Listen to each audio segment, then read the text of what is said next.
or bad news, or breaking in new shoes, and mornings when I can't find my phone. Nobody likes traffic or short nights or sit-ups or long flights, but sometimes that's just the way it goes.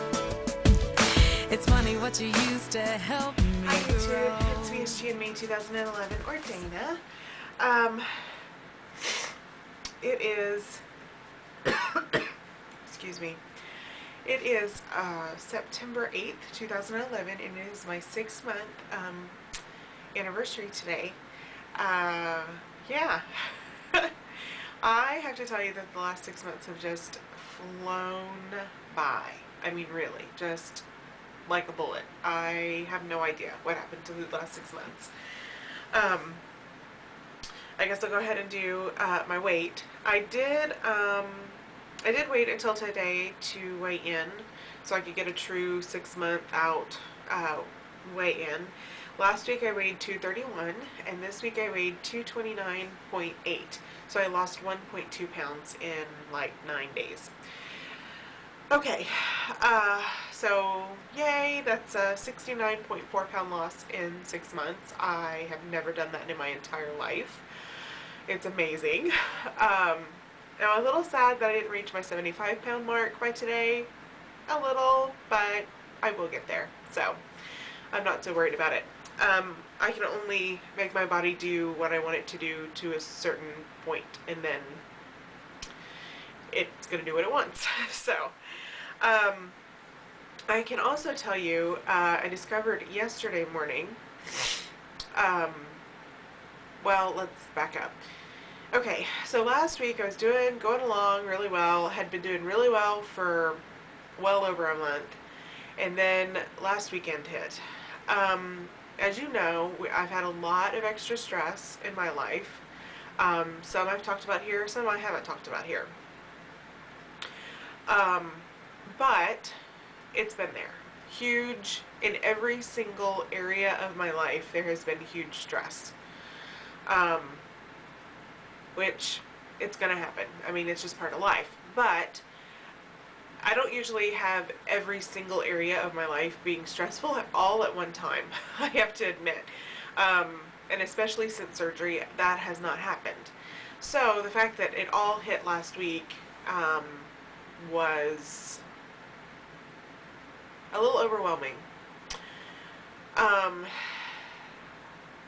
And I don't turn to food for comfort anymore. Like, I don't go binge or, you know, oh, let's have ice cream and cake and whatever, you know. I don't do that anymore. But I was finding that every day I was struggling to stay anywhere near 35 carbs. I was struggling to stay anywhere near 1,200 calories. I was getting in 1,700 calories, 1,600 calories, 1,500 calories, which is way beyond anything that I've ever eaten before. My proteins were always good. My carbs, my highest carb day was 80. I'll talk about that day in a minute. But usually it was hitting right around 50. Well, my body doesn't lose weight at 50 carbs. It just doesn't. It has to be around 35 for me to, and it has to be consistently 35 for my body to let go of the fat. It just does. That's what works for me. So, my weight went up to above 232. I think 232.4. And I was so not cool with that. So Tuesday, I ate, grazed, whatever you want to call it, all day long. And that night, I could not stop eating Reese's Peanut Butter Cups. I ate 4 of them. 4! Now, I didn't eat them all together. I ate one and ate dinner and ate another one and had some almonds and ate another one, and then a couple hours later ate another one. So the sugar amount in one, I don't know how much it is, but it's not enough to affect me. Not like if I had attacked a can of icing. So, anyway, when I got up on Wednesday morning, I took a look, well, at the scale for one, which wasn't pretty, and at the way that my pattern of eating. Every once in a while, I'll just stop and kind of look back over the last week or so and just see where my calorie count is, because that's usually a pretty good indication of how I've eaten. If it's between 1,000 to 1,200 calories a day, I know that I've probably had a pretty good I've had enough protein, around 80 grams of protein that day, and that my carb count has probably been around 35. If it's more than that, then I know I've done something not according to plan. And obviously my calories were just way out of sight. So I started going through each day and looking at the carb count, and it was 50, 50, 50, 50, 80. Tuesday was 80, and I said, okay, hang on a minute. What is going on here? And it's got to be mental, because yes, I've had a lot of stress in my life over the last couple of weeks, but most of it had pretty much resolved itself by last weekend. So, I mean, not completely, but I'd come to a place where I was like, okay, I'm going to change the things that I can change, and the things that I can't, I'm just going to accept them and let them be, and let the Lord take care of them, and I'm just not going to worry about them anymore. And so that's the place I had come to. But I was still eating. So what was the mental reason for eating? Because there wasn't any other reason why I would be. Okay. I wanted to make sure that I got my mind wrapped around it right. Okay, so here's the deal. For most of my married life, I've been overweight, obese. I started out very, very thin at about 140 pounds, and I stayed that way for probably about 6 months. And a year into our marriage, I had probably gained 50 pounds. I was probably 190, 180, 190. By the time I got pregnant a year later, 2 years after we were married, I weighed 200 pounds. That was a quick gain. After I had my daughter, it got back down to 200 pounds quickly, but my weight crept up to about 225, and it hung out there for a long time, like years. And then my weight crept up again, and I got pregnant with my youngest daughter at 250 pounds. I got back down to 250 pretty quickly, and I was not happy at 250. So I started working out like a crazy person. I got down to about 225, hung out there for a little while, then I made it all the way back down to 200.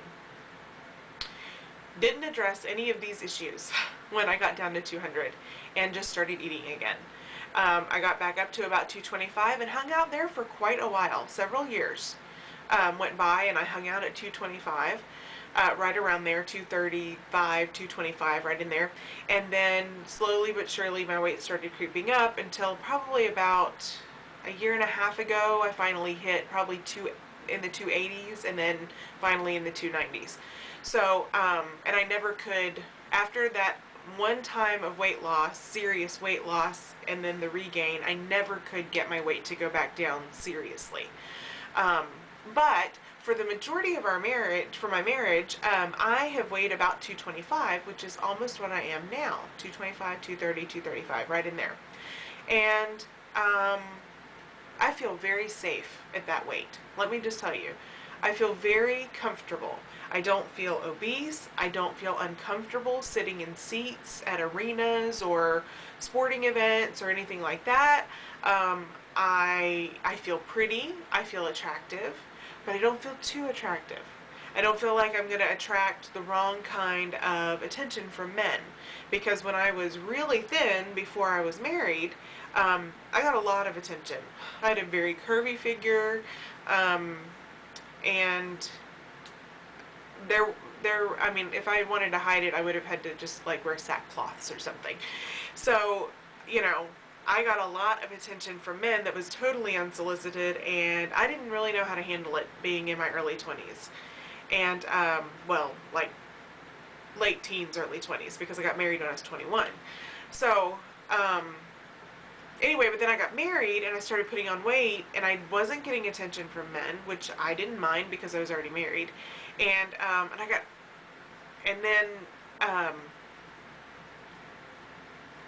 And then some really difficult things started happening in my life after I got married. My husband's grandmother, I'm going to warn you right now, I'm going to talk a little bit about suicide that has happened in our family. So if you're not comfortable with that, I'm just telling you now, you might want to skip the next minute or so. My husband's grandmother committed suicide on Christmas Eve in 2002. My mom has made 2 suicide attempts in the last 4 years, and that that those are very difficult things to go through to survive. I have to tell you, food was a comfort for me. And I felt like the more fat I put on my body, and this was all subconscious, okay? I didn't actually think this and do it, but it was all subconscious. I felt like the more I ate, the more fat I would put on my body, and the more protected I would be. Like my fat would keep me safe.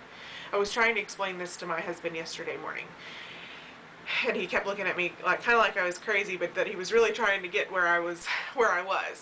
And so I explained it to him this way. Okay, sorry about the phone change, the video change, but my camera died and I don't have any more batteries, so we have this. I have my phone, so I'm going to try to edit them together. So anyway, so I explained it to him that it was my padding. My fat was my padding, and it was my protection, like a football player when a football player goes out on the field. But that I was missing half of my padding. Like, I wasn't wearing a helmet, and I was going to go out on a field with these giant guys, and I was just going to get pummeled and, like, break my neck. That's kind of how I'm feeling right now. And I think I was really sabotaging myself because I didn't, subconsciously, I did not want to get to the point where I had to really deal with that and where I felt so exposed emotionally. And I feel so much more exposed now that all of this fat is coming off. And so I am working through it. Now that I know consciously what's going on, I can fight it, and I can change that pattern of thinking because it's not true. My fat never did protect me, ever, from anything. It just, it made life more miserable.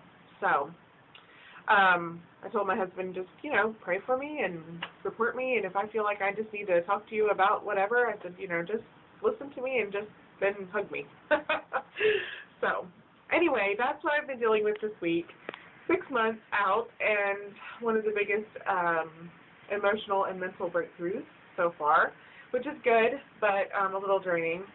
I am also fighting a bladder infection, a sinus/cold thing all everywhere. I just feel rotten, absolutely rotten. So, okay.